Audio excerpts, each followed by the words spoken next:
안녕하세요. 반갑습니다. 허재삼 작가입니다. 오늘 여러분들께 소개드릴 책은 스티븐 파인먼 작가님이 지은 복수의 심리학. 네, 먼저 작가 소개를 하겠습니다. 스티븐 파인먼, 영국 베스트대학교 경영학과 명예교수, 오랫동안 조직 행동 분야에서 탁월한 명성을 쌓았으며 노동과 사회 정의에 관한 책과 논문을 꾸준히 써왔다. 런던 대학교에서 직업 심리학으로 석사학위를, 셰필드 대학교에서 심리학 박사학위를 받았다. 들어가며 복수가 없는 세상은 어떤 세상일까? 더 나은 세상. 이렇게 말할 사람이 많으리라. 하지만 사회적 동물로서 우리가 부당행위에 대해 느끼는 복수 충동은 인간의 욕구 중에서도 가장 원초적이고 일차적인 욕구 중의 하나이다. 복수욕이 원초적 욕망인 데는 이유가 있다. 복수는 개인의 안녕, 영토, 긍지, 명예, 자존감, 신분, 역할을 위협하는 것들을 억제한다. 안갚음은 부당행위에는 대가가 따른다는 것을 보여준다. 복수는 이지러진 평형과 서열을 재설정한다. 복수는 개인 간 암투, 집단의 내분, 노사 분쟁, 내전과 국제전에 존재하는 암묵적 간섭법이다. 자아와 공동체의 궁극적 자기 진술이다. 타인의 침범을 막는 방어 수단이자 경고 조치다.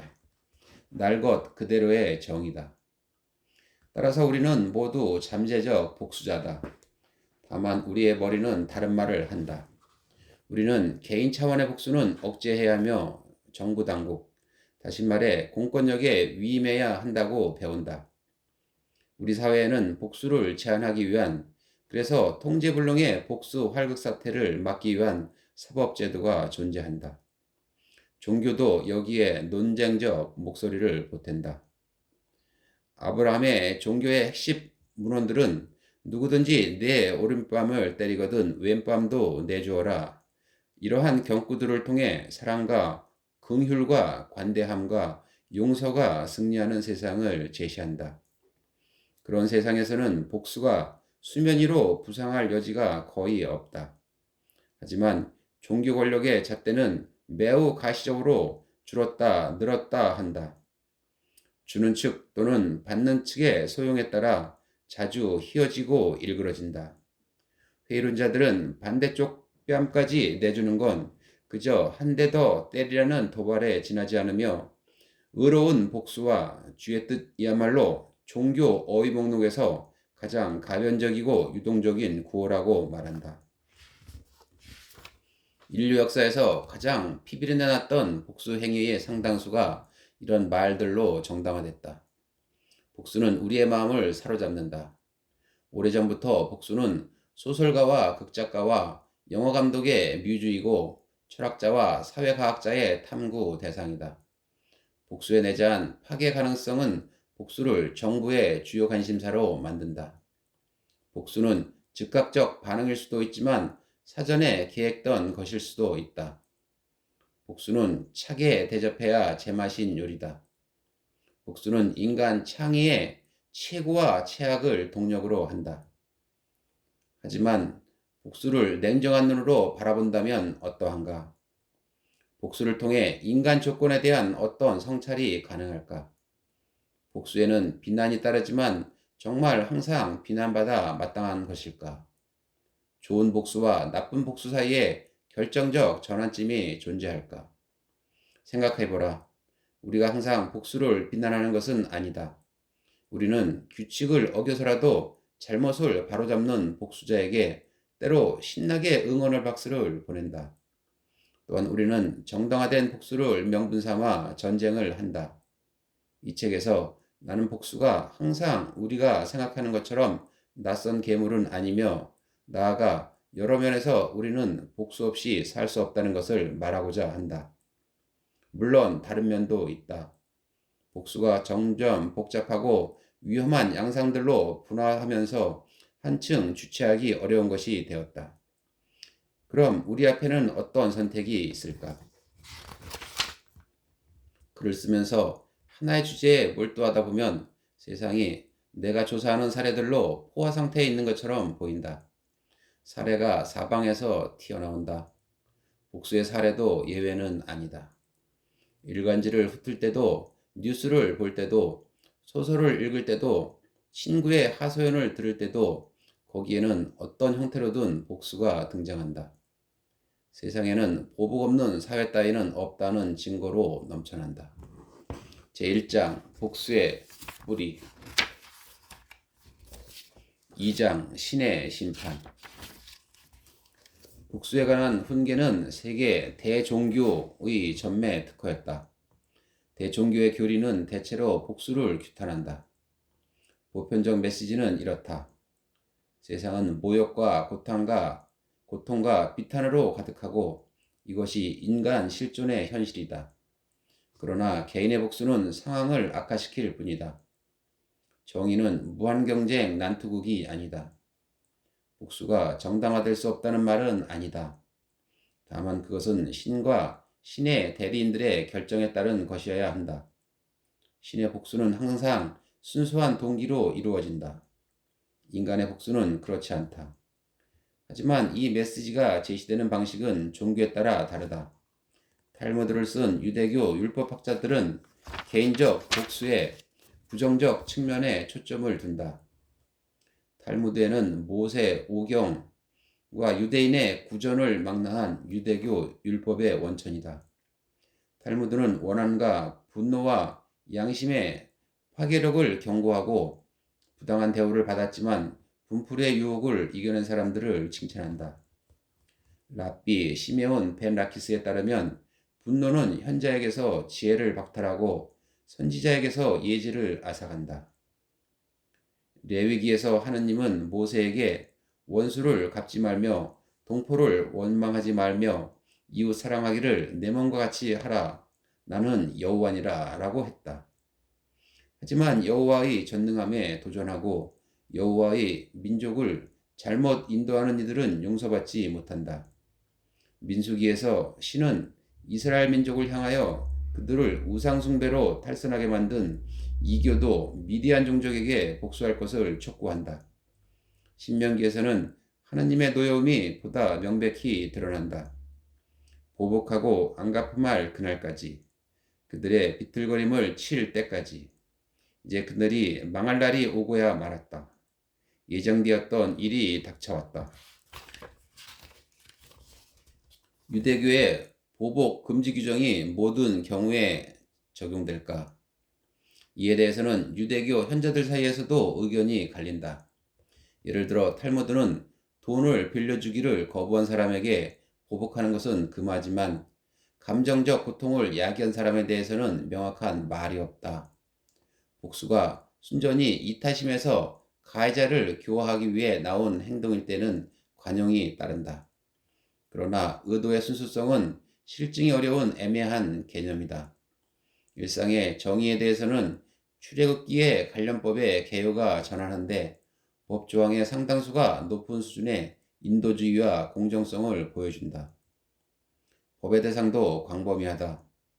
종복에 대한 처사, 살인, 과실치사, 폭행, 절도, 강간, 우상숭배, 사회적 약자에 대한 처우, 금전과 재산, 대출, 사법정의와 법 앞의 평등 등을 망라한다. 신체적 상해가 발생했지만 의도적인 것이 아니라면 인정과 보상을 우선적으로 참작한다. 살인자는 사형에 처하고 그 다음부터는 눈은 눈으로, 이는 이로, 손은 손으로, 발은 발로, 화상은 화상으로, 상처는 상처로, 멍은 멍으로 갚아야 한다는 출애굽기의 원칙을 적용한다. 공교롭게도 고대 이교 문명의 동해 보복법과 다르지 않다. 다만 일부 종교학자들은 이 구절을 유대교 율법에 곧이곧대로 적용하는 것은 말씀의 의도를 곡해하는 것이며 또 현실적이지 않다고 말한다. 그보다는 적절한 피해 산정과 상해에 대한 보상, 대개는 금전적 보상을 강조한 비유로 간주한다. 제3장 복수 문학. 알베르 까미가 소설은 진실을 말하기 위한 거짓말이라고 했다. 그렇다면 소설은 복수에 대한 진실로 가득하다. 소설은 복수로 점철돼 있지 않은가?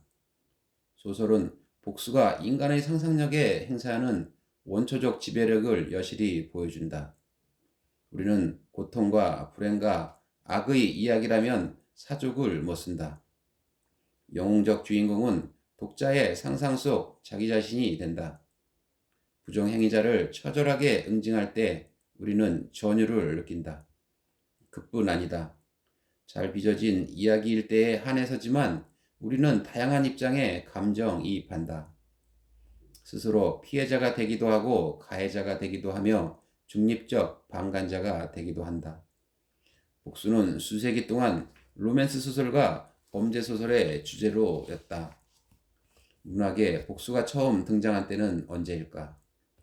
이걸 논하려면 소포클레스의 시대로 또 셰익스피어의 시대로 거슬러 올라가야 한다.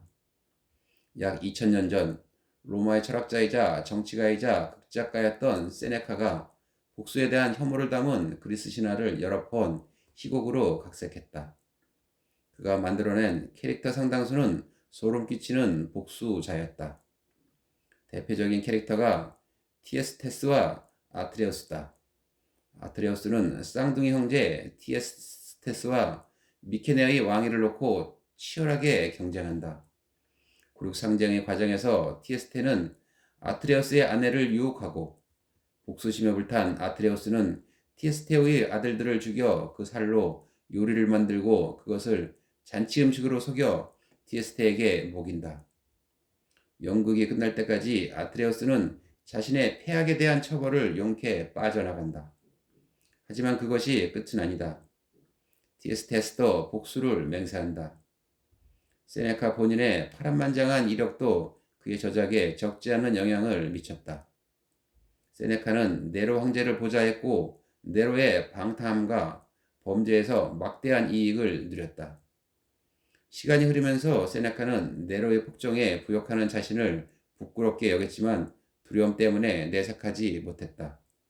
대신 저작을 통해 자신의 양심을 달랬다. 그러다 그야말로 비극적 복수극의 결말 뺨치는 사건으로 인생을 마감하게 됐다.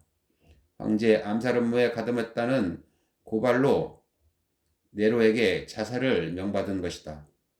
어쨌든 세네카의 저작은 토머스 키드와 윌리엄 셰익스피어 같은 영국 르네상스 시대의 복수 비극 작가들에게 많은 영감을 주었다.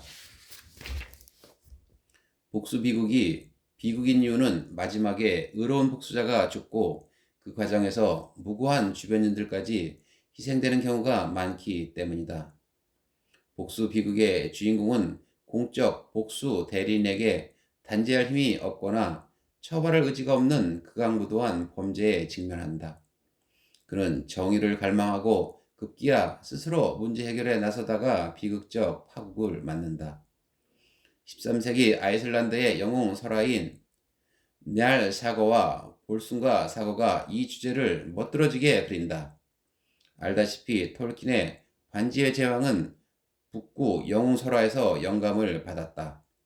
이들 영웅담은 중세 아이슬란드의 남성성과 명예의식과 미신을 잘 보여준다.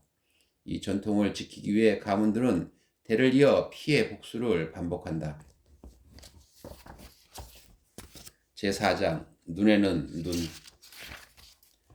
1901년 세기의 발굴이 이루어질 때 수도승 장뱅상 셀도 운 좋게 현장에 있었다. 그는 이란의 수사 유적지를 발굴하던 한 프랑스 고고학 탐사단의 일원이었다. 발굴단은 높이가 2m가 넘고 무게가 4톤에 달하는 돌기둥을 파냈다. 서령문자 비문이 돌기둥을 빽빽히 채우고 있었다. 이집트 학자이자 아시리아 학자였던 세일은 불과 1년여 만에 이 비문을 판독해냈다. 이 비문은 바빌로니아 왕조 함무라비 왕 때의 법전이었다. 282조로 이루어진 함무라비 법전은 범죄 행위부터 사유재산권, 이혼에서 노예제도까지 당시 시민 생활에 관한 문제들을 두루 다룬다. 왕이 팽창하는 제국을 제대로 장악하고 난잡한 자경 활동을 통제하기 위해 반포한 것으로 보인다. 이 석비가 현재까지 발굴된 가장 오래된 성문법은 아니다. 하지만 이보다 수백 년 앞선 수메르 우루 왕조의 우르남무 법전보다 월등히 정교하며 현재 파리 루브르 박물관의 진장품 중 하나로 고이 모셔져 있다. 함무라비 법전은 무엇보다 특정 범죄에 대한 동해 보복법, 일명 눈에는 눈, 이에는 이 법으로 유명하다. 이 법은 복수를 국가의 전유물로 책정한다. 다시 말해 정의구현은 국가의 특권이지 개인의 재량에 있지 않았다. 이를 돌에 새겨 만천하에 분명히 드러낸 것은 강력한 권위의 상징이다. 함무라비 법전은 표면적으로는 만인에게 공평한 법의 실현으로 보이지만 내용을 들여다보면 유감스럽게도 그렇지 않다. 당시에는 결코 섞일 수 없는 사회계급이 엄연히 존재했고 따라서 모두가 공평한 대우를 받는 건 아니었다. 상위계급 바빌로니아인이 같은 계급 시민의 눈을 상하게 했다면 마땅히 자기 눈도 내놓아야 했지만 평민을 눈멀게 한 경우라면 60세겔만 내면 그만이었다. 의사가 부유한 환자를 죽이면 두 손을 잃었지만 피해자가 노예라면 벌금형으로 끝났다. 절도에 따르는 벌도 마찬가지로 피해자의 사회적 지위에 따라 달랐다. 상류층의 소, 양, 나귀, 돼지, 염소를 훔치면 해당 가축 가격의 30배를 벌금으로 매기지만 주인이 평민이면 그 10배만 변상하면 되었다. 벌금 낼 돈이 없는 불쌍한 도둑은 목숨을 내놓아야 했는데 애초에 돈이 없어서 도둑질을 한 것이라서 그런 경우가 다반사였다. 중세에 이르러 잔혹한 육체적 형벌은 아예 제도로 자리 잡았다. 그렇지 않아도 일반 백성들은 처참한 전쟁, 전염병, 기근에 끊임없이 시달려 육체적 고통이 그칠 날이 없었다. 거기다 신성 재판도 빈번했다. 심판은 신의 뜻이라는 미명하에 행해진 인간의 잔악행위였다. 불의 심판에서는 용의자가 홀곡해 달군 쇳덩이를 들고 정해진 거리만큼 걸어야 했다. 그 후 손을 사흘간 묶어놨다가 사제가 와서 보고 하나님의 은총으로 손이 아물어 있으면 무죄로 선언했다. 화상이 여전히 심하면 용의자는 사형이나 유배형에 처해졌다. 심판 방법은 다양했다. 맨발로 시뻘겋게 단 쟁기 위를 걷게 하는 방법도 있었다. 참회왕 에드워드의 모후 노르망디의 엠마에게 적용된 방법이기도 하다. 엠마 왕비는 윈체스터 주교와 연문설에 휩쓸려 재판을 받았다.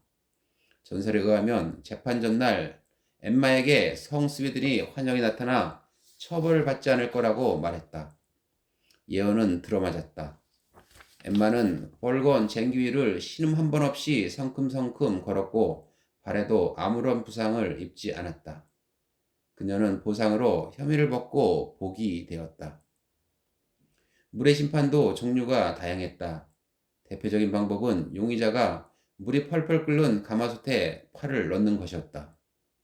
그리고 불의 심판 때처럼 며칠 후 부상의 유무와 정도에 따라 판결을 받았다. 피고의 팔다리를 묶고 차가운 물엉둥이나 연못이나 강에 넣는 방법도 있었다. 몸이 물에 가라앉으면 신이 그를 받아주셨다는 뜻이었고 따라서 무죄였다.